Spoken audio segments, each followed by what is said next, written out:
take you live to Sydney, where Anthony Albanese is speaking about the Labor leadership contest. I'm a friend of Chris Bowen's. We've been friends for a very long time. He has my respect, and I also respect his right to put forward his candidacy before not just caucus members, but before each and every member of the great Australian Labor Party. I welcome the fact that the membership are going to have an opportunity to have a say. One of the good things about our process is that immediately after an election, it will be an opportunity for literally tens of thousands of members to express to myself and to Chris and to the wider party why it is, in their view, that we came up short on Saturday. I do know that in recent times it would appear that the coalition have been able to claim an absolute majority of seats in the House of Representatives. I congratulate Scott Morrison on that outcome. He certainly fought a tenacious campaign. That's a reminder to the party as we consider our future and our path to get into government, that we face a formidable challenge. Scott Morrison is obviously a formidable campaigner, and the fact that he's been able to achieve this result shows that what we need to do is to go through our process, have a discussion as a caucus and as the organisational wing of the Labor Party about how we can improve our position and be on the Treasury benches when it comes to the next Parliament after 2022. I'm determined, as I'm sure Chris is as well, to ensure that this will be a positive campaign, that this will be one where we outline our respective visions for the future of our party. It will be one in which we're able to put forward in a constructive way why we think we are the best people, respectively, to lead the Labor Party. I myself will be campaigning very much on, one, on my record, two, on I think the clear view that people have of me. What you see is what you get. I've been in public life a long time. One of the things I've been able to do in public life is to have the honour of being able to travel the length and breadth of this great nation and to engage with people in a practical way. I'm one of only 4 people who served as a cabinet minister throughout the Rudd and Gillard governments. I've been leader of the House of Representatives. I've been manager of opposition business. At the end of our last period in government, I served as Deputy Prime Minister, Leader of the House of Representatives, Minister for Infrastructure, Transport, Regional Development and Local Government, and Minister for Communications and the Digital Economy. I think I'm up for a big job, and there's no job that's bigger than being Leader of the Opposition. There's no job that's tougher than being Leader of the Opposition. I'm tough. People know what my values are. I'm prepared to articulate them in a clear fashion, and I like people.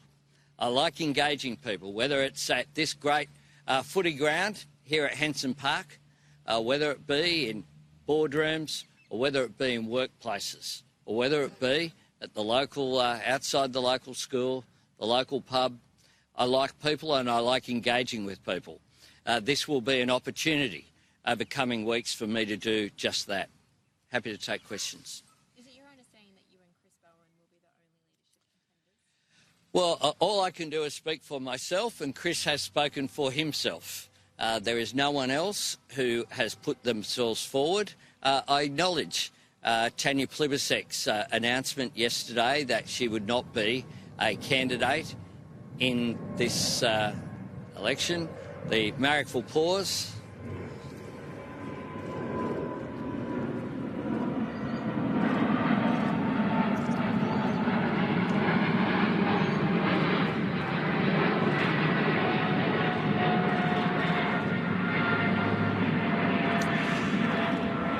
I pay tribute to Tanya. She's a very good friend of mine and has been so for a very long time. She's in the neighbouring seat to me, she will play a key role in Labor's future. Why did she pull out? There was every indication. I think Tanya Plibersek can speak for herself, and I think it would be extraordinarily rude for me to pretend that I can speak on behalf of the senior woman in the Labor Party. You just mentioned that you can Hang on, one at a time. You first. You've had mentioned that you can articulate complex policies, that you're a man of the people, you like being among everyone, and that you understand what's affecting people on the ground. Are those things that Bill Shorten didn't understand in the election? Bill Shorten campaigned very strongly and very hard for the Labor Party each and every day. I've said before, and I'll say it again, so you can have it on rotation if you like, there'll be no criticism of Bill Shorten from me. You and Chris Bowen have both said that you obviously need to go back to the drawing board on policies, including franking credits. You've both said as a key point that there needs to be more focus on economic growth rather than just wealth redistribution. What is actually the difference between you and Chris Bowen in terms of what you're pitching? Well, that will obviously come out in coming days and weeks. But I think Chris and I, we're all products of our background. One of the things about the Labor Party, unlike the other side of politics, and I think this is a strength, I wouldn't expect that there would be a massive chasm between my ideological position and Chris Bowen's, because I don't think there is, and I don't think we should try to create false distinctions where they're not there. I have a different perspective. If you look at my history, I believe firmly in nation-building infrastructure as a key driver of economic growth. I'm very passionate about it. I have particular projects. I was looking forward this term to once again take up where I left off last term. I'd had discussions with people about the high-speed rail project, for example, and advancing that agenda, which I believe is so important for Australia's future, particularly the heavily populated area down our east coast. I also, in terms of my own experience, we bring to our political activity that life experience. I have a background where I grew up not too far from here in public housing. I'm the product of a single mum. I've told, or I haven't told, Karen Middleton told my life story. It's not a hagiography. It's there for all to see. She's a serious journalist, of course, and a colleague of yours in the National Press Gallery, and for a long time. So I was prepared to do that because I think it is important that people understand where people are coming from. I believe in markets, but I believe that there's a government role to intervene in a market economy because markets don't have a conscience. Markets are very good at a range of things in our economy. What they do often, though, is entrench existing economic and social relationships and in terms of power structures.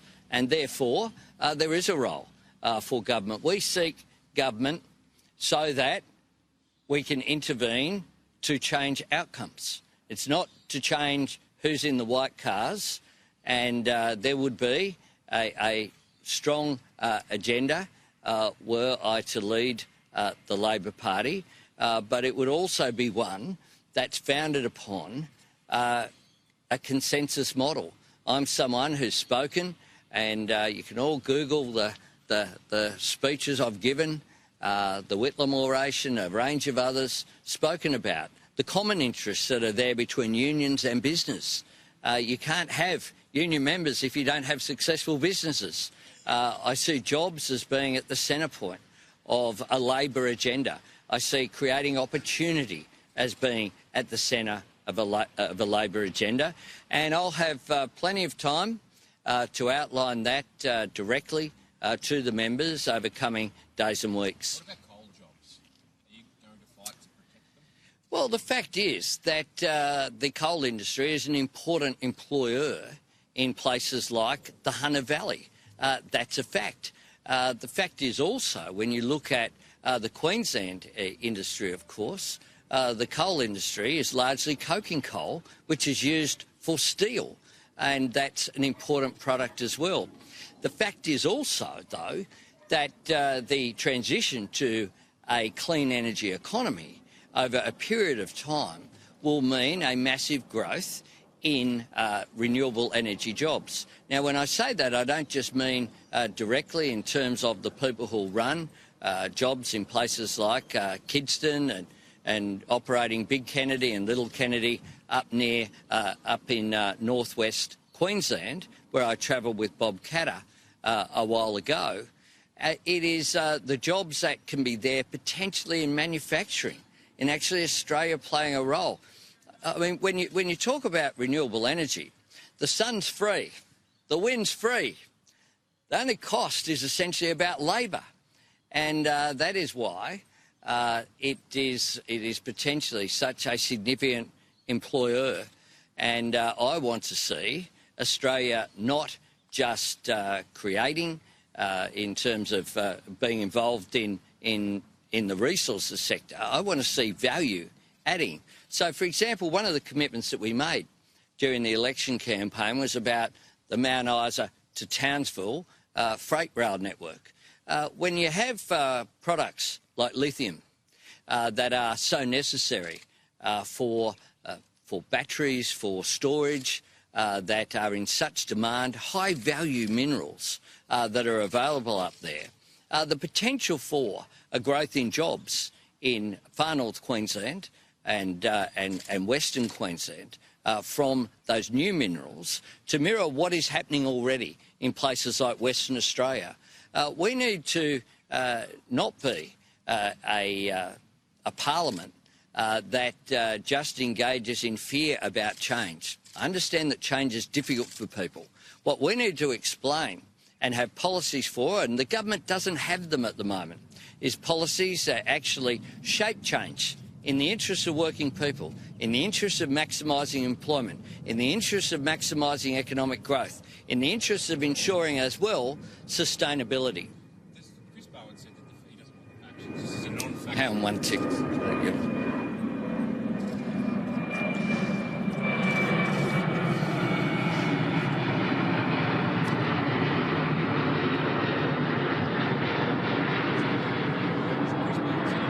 I wouldn't want people to miss your question. Chris Bowen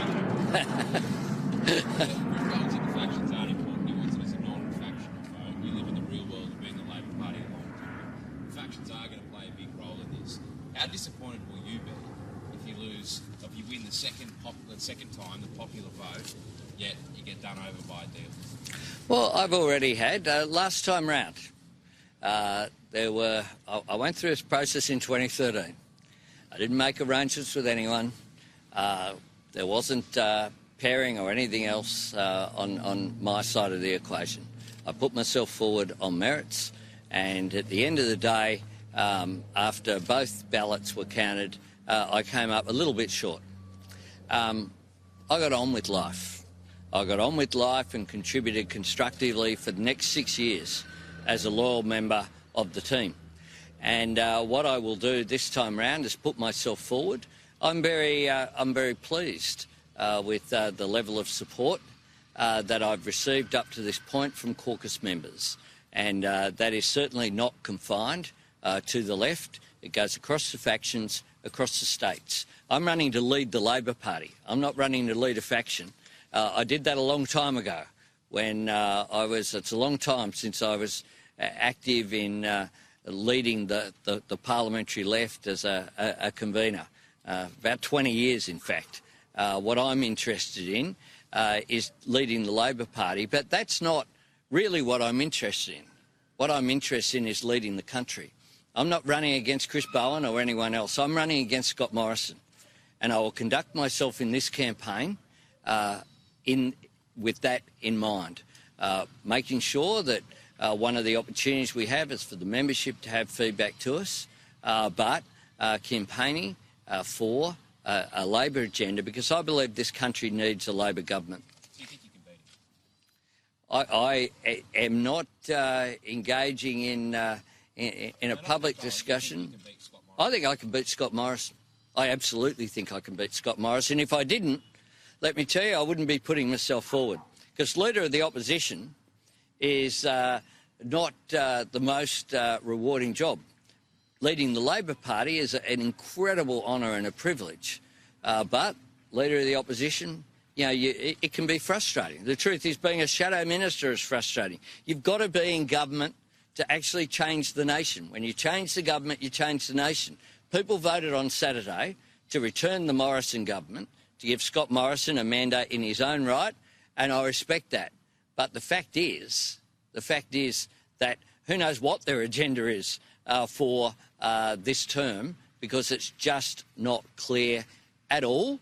I think that in terms of my capacity as a parliamentarian, my capacity to hold the government to account, my capacity to articulate an alternative vision, a positive vision for the nation, one that is positive across the economy and jobs, but also speaks about social policy and lifting people up, creating opportunity through education, my capacity to articulate the reason why healthcare is so important. I grew up as a son of an invalid pensioner. I know the difference that Gough Whitlam's government made to my mum's health and to my life, therefore.